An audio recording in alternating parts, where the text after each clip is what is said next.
This is Basketball Infinite. Make sure to like and subscribe and ring that bell for notifications, baby.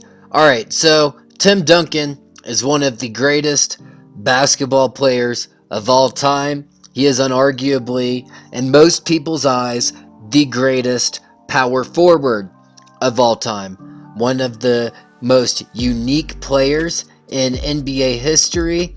He was a 15-time NBA All-Star, a 5-time NBA champion, a 3-time Finals MVP, one of the greatest college basketball players in history, and one of the best young prospects of all time that eventually became the number 1 pick for the San Antonio Spurs. However, Tim Duncan actually almost became a superstar in another sport, and if not for a crazy set of circumstances, we might be talking about Tim Duncan as one of the greatest swimmers of all time instead of one of the greatest basketball players of all time. The Virgin Islands has always been known for its beautiful beaches, incredible sunsets, and irresistible charm. Tourism draws millions of visitors, but its most famous export is an NBA champion. Tim Duncan was born on April 25th, 1976 in the Virgin Islands, and from an early age, he wanted to swim, inspired by his older sister who made the Olympics for the Virgin Islands in the 1998 Summer Olympics. Like most kids in St. Croix, Tim loved the ocean, so at an early age, his mom signed him up for swimming lessons at the Country Day pool. Timmy started out like a lot of our kids down here, probably at 5 or 6 years old, and he took to it. He enjoyed it. His sister was swimming at the same time. She's a little bit older than he was, and he took to it like a fish to water.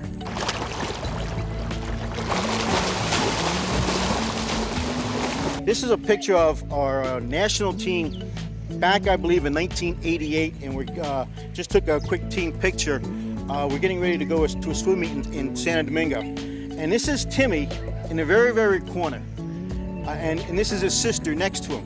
You can see Timmy, he's real shy, and he's kind of peeking over the girl in front of his shoulder. To swim anywhere from 5,000 meters to 8,000 meters a day. And the hard work swimming throughout his childhood would pay off, as by the time Tim Duncan was entering his teenage years, he was an absolute stud muffin swimming in the Virgin Islands.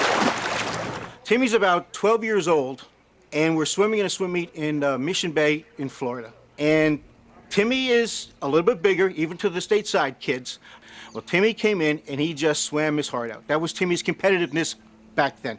Well, Timmy gets out of the pool, and we're all congratulating Timmy because he made the qualifying time. Next thing over the loudspeaker comes Tim Duncan, the Virgin Islands, just set a U.S. top 16 time for his age group. At that point in time, we felt we had something special. So Tim Duncan could have eventually developed into a potentially lethal swimmer. He was setting records at the age of 12. Can you imagine a 7-foot guy winning multiple gold medals in the Olympics? Well, that is not what the universe had in store for him, as in 1989, Hurricane Hugo, one of the most dangerous hurricanes of the 1980s, hit the Virgin Islands, ruining the oversized Olympic swimming pool that Tim used to swim in, leading to the end of his swimming career. Swimming became kind of difficult. We swam in the ocean for a while, but it just wasn't as much fun because I was a competition guy. I did the practice so I could get to competitions, and when there were no competitions, it kind of lost its effect for me.